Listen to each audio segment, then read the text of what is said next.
ہے اللہ سے ملاقات کو پسند کرنے والے وہ لوگ ہیں جو اللہ پر ایمان رکھنے والے ہیں، اللہ کے رسولوں پر ایمان رکھنے والے ہیں، اللہ کے فرشتوں پر ایمان رکھنے والے ہیں، تقدیر کے برے اور بھلے ہونے پر ایمان رکھنے والے ہیں، مرنے کے بعد اٹھائے جانے پر ایمان رکھنے والے ہیں۔ زندگی دونوں کو ملتی ہے کہ چاہے مومن ہو یا کافر، اور روح دونوں کی قبض ہوگی۔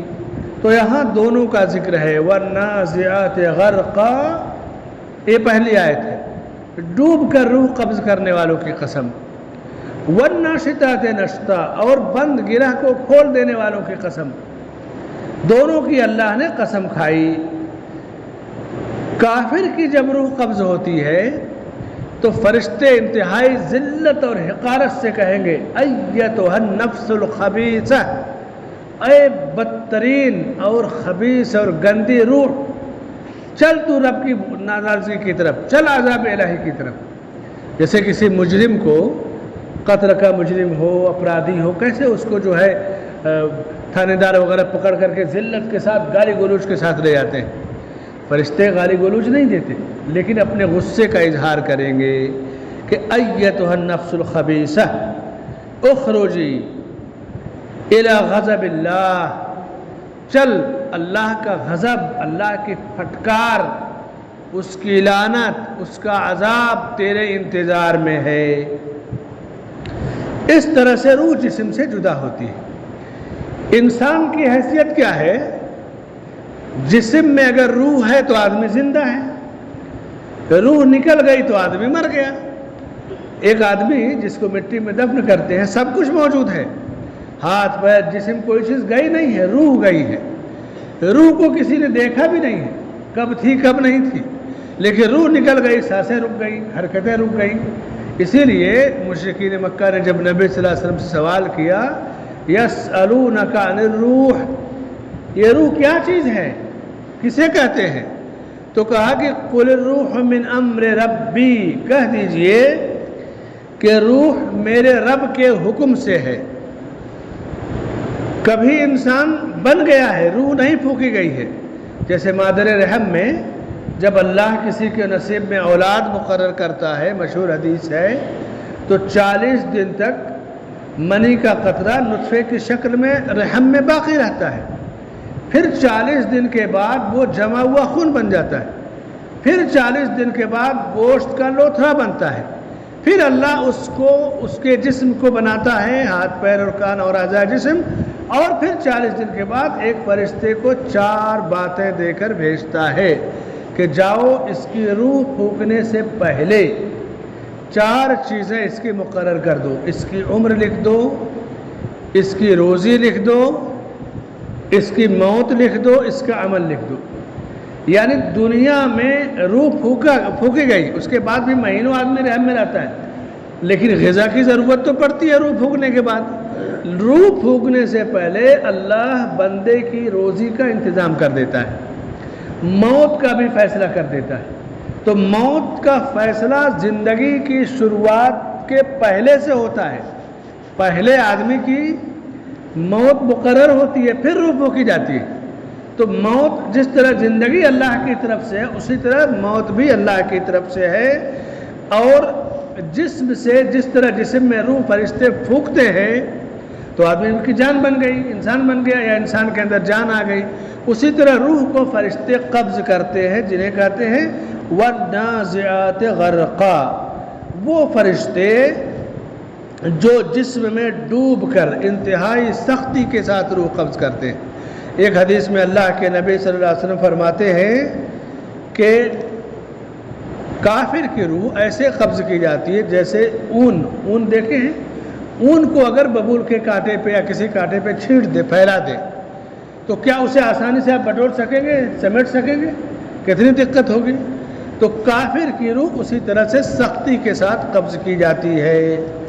اس کے برعکس مومن کی روح فرشتے اسے بشارت دیں گے کہ چلو اللہ رب العالمین کی رضامندی کی طرف۔ جیسے کوئی مہمان ہوتا ہے، کہیں گے یہاں تشریف لائیے، دسترخوان انتظار میں ہے، کسی کا مکان یا کسی کا مہمان خانہ تیار ہو گیا، چلیے یہاں تشریف لائیے، یعنی عزت اور اکرام کے ساتھ۔ حضرت بلال رضی اللہ تعالیٰ عنہ کی وفات کا جب وقت آیا تو وہ مسکراتے تھے۔ حافظ ابن عساکر نے تاریخ دمشق میں لکھا ہے واقعہ کہ وہ مسکراتے تھے۔ گھر والوں کو، بیوی کو بڑی حیرت ہوئی کہ یہ وقت تو مرنے کا ہے، یعنی روح نکل رہی ہے۔ آدمی کی جب روح نکلنے کا وقت ہوتا ہے تو احساس ہو جاتا ہے نا کہ اب میں بچوں گا نہیں، اسی لیے سمجھدار لوگ کہہ دیتے ہیں اپنے ورثہ کو بلا کے بھائی اب بچنے کا چانس نہیں ہے، اور جو وصیت کرنی ہے وصیت کر جاتے ہیں۔ تو مسکرانے لگے تو بیوی نے کہا کہ آپ ہنس رہے ہیں، مسکرا رہے ہیں، خوشی کا اظہار کر رہے ہیں، بچے یتیم ہونے جا رہے ہیں، عورت بیوہ ہو رہی ہے، گھر اجڑ رہا ہے اور آپ مسکرا رہے ہیں۔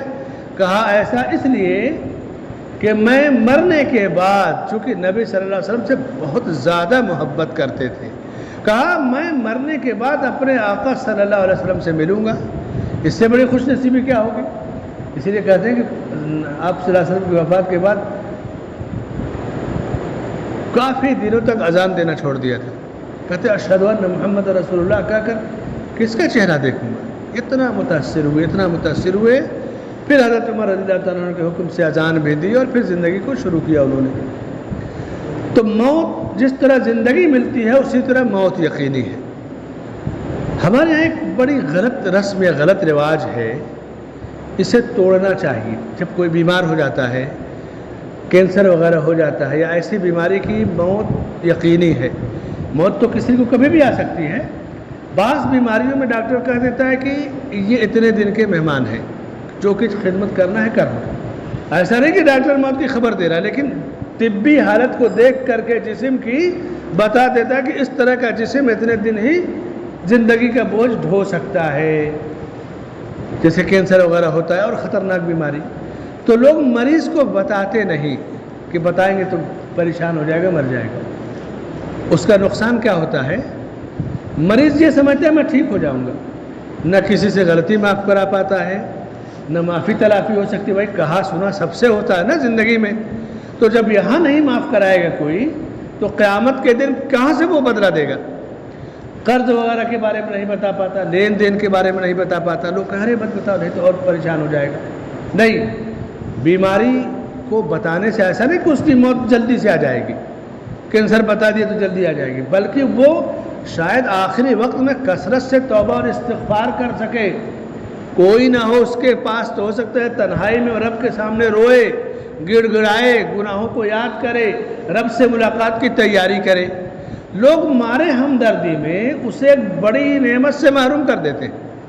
مرنا تو سب کو ہے، لیکن بعض مریضوں کو جب ڈاکٹر جواب دے دیے بھائی علاج کرنے سے کوئی فائدہ نہیں، اب زندگی جب تک ہے لے جائیے، تو ایسے مریض کو اچھی طرح سے تسلی کے ساتھ بتانا چاہیے کہ یہ مرض ہے اور یہ دستک ہے آپ کی موت کی، لیکن اللہ نے جو وقت دیا ہے گناہوں کے کفارے کا، توبہ کا، استغفار کا، حقوق کی ادائیگی کا، غلطیوں کی معافی تلافی کا۔ کتنے ایسے لوگ ہیں کہ ہمارے ہمدردی میں نہیں بتائیں گے، بیچارے چلے گئے، پھر بعد میں افسوس کریں گے۔